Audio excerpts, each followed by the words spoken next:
Puji nama Tuhan, Shalom. Jumpa lagi dalam Sabda Sadi kita hari ini. Dan kebenaran firman Tuhan yang akan saya bagikan kepada kita semua terdapat dalam Injil Yohanes pasal 17 ayat yang keempat. Injil Yohanes pasal 17 ayat yang keempat berkata, "Aku telah mempermuliakan engkau di bumi dengan jalan menyelesaikan pekerjaan yang engkau berikan kepadaku untuk melakukannya." Bapak Ibu saudara yang terkasih, kalau kita membaca kebenaran firman Tuhan ini atau topik dari kebenaran firman Tuhan ini tentunya berbicara tentang doa Yesus untuk murid-muridnya. Namun di ayat sebelumnya juga mengajarkan kepada kita bahwa ini tidak berlaku hanya juga untuk murid-muridnya, tapi berlaku juga bagi kita semua. Mengapa? Karena di dalam juga mengandung arti dan makna tentang bagaimana saudara dan saya dapat mempermuliakan Allah di dalam setiap kehidupan kita hari lepas hari. Bapak Ibu, dan di dalam ayat yang keempat ini dikatakan bahwa aku telah mempermuliakan engkau di bumi dengan jalan menyelesaikan pekerjaan yang engkau berikan kepadaku. Di sini dikatakan Yesus bahwa apa yang telah diperbuat, apa yang dikerjakannya itu adalah merupakan tugas dan tanggung jawab yang Yesus harus kerjakan dan Yesus harus lewati, yaitu sampai kepada kematian Yesus. Itu membuktikan bahwa begitu Allah mengasihi saudara dan saya. Oleh karena itu tema kita juga hari ini berbicara tentang Yesus menjadikan semuanya. Ini adalah merupakan hal yang luar biasa, dan mungkin akan ada pertanyaan yang timbul di hati kita, apa yang telah Yesus jadikan, apa yang telah Yesus perbuat sehingga hanya Yesus yang dapat melakukan atau menjadikan segala sesuatunya. Maka kita akan menemukan beberapa alasan dikatakan di dalam kebenaran firman Tuhan yang terdapat di dalam 2 Korintus pasal 5 ayat 17. Dikatakan bahwa jadi siapa yang ada di dalam Kristus, ia adalah ciptaan yang baru, yang lama sudah berlalu, sesungguhnya yang baru sudah datang. Jadi hal yang pertama adalah yang Yesus lakukan kepada kita adalah kita menjadi orang-orang yang baru, memiliki hati yang baru. Ya, jadi apa saja yang menjadi baru, tentunya yang pertama adalah hati yang baru yang Yesus kerjakan di dalam kehidupan kita.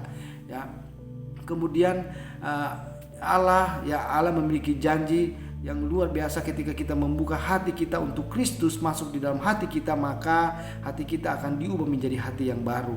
Yang kedua, Bapak Ibu, apa yang Yesus jadikan kepada kita adalah Yesus menjadikan kita memberikan masa depan yang baru, ya. Kemudian Tuhan datang ke dunia ini memberikan pengharapan akan masa depan yang baru.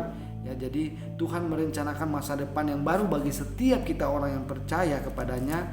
Ya, terkadang membawa kita dalam masa-masa seolah-olah dalam masa-masa yang sulit atau kita berada di dalam padang gurun gitu ya, tetapi kita selalu percaya dan jangan pernah menyerah, karena bersama dengan Yesus ada sesuatu yang baru yang akan Tuhan kerjakan, ya, masa depan yang baru. Jadi segala sesuatu yang kita kerjakan bersama dengan Yesus tentunya kita mampu akan melewatinya. Kemudian yang ketiga, apa yang Yesus jadikan di dalam kehidupan kita? Yang ketiga adalah Yesus memberikan kita tempat yang baru. Wow, luar biasa sekali. Jadi melalui pribadi Yesus kita menemukan tempat yang baru, yaitu surga yang telah dijanjikan kepada kita semua. Oleh karena itu Bapak Ibu, ada hal yang perlu kita kerjakan dan kita lakukan dari keteladanan Yesus. Ketika kita melihat di dalam ayat yang kita telah baca tadi, di dalam ayat yang ke-17, ayat yang keempat, dikatakan bahwa Yesus memulai segala sesuatunya dengan cara dia berdoa. Karena itu hal yang perlu kita ingat juga untuk kita bersama-sama merenungkan di dalam setiap kehidupan kita. Apa yang harus kita kerjakan dan kita lakukan adalah selalu utamakan doa di dalam setiap kehidupan kita.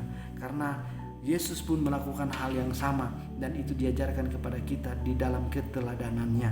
Dia berdoa, dia meminta kepada Bapa, dan ketika Yesus berdoa dan dia mengucap syukur kepada Bapa di surga, tentunya kita dapat melihat mujizat demi mujizat itu terjadi.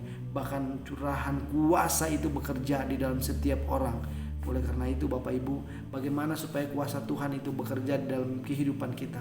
Mari doa harus menjadi memotivasi kehidupan saudara saya di dalam setiap kehidupan kita sehari-hari, sehingga apa yang kita kerjakan dan kita lakukan, Allah akan menolong setiap kehidupan kita, dan Yesus yang telah menolong kita menjadikan kita menjadi orang-orang yang baru itu akan terus membimbing hati kita sehingga kita ada di dalam kasih dan anugerahnya. Semoga Tuhan yang telah menolong kita, semoga Tuhan yang telah memberikan teladan kepada kita akan terus memberikan kepada kita hati yang baru. Bahkan tempat di mana kita akan berada nanti itu akan merupakan satu sukacita yang besar bagi kita semua. Oleh karena itu, teruslah bekerja, teruslah melakukan segala sesuatunya hanya untuk kemuliaan nama Tuhan. Tuhan Yesus memberkati kita semua. Shalom.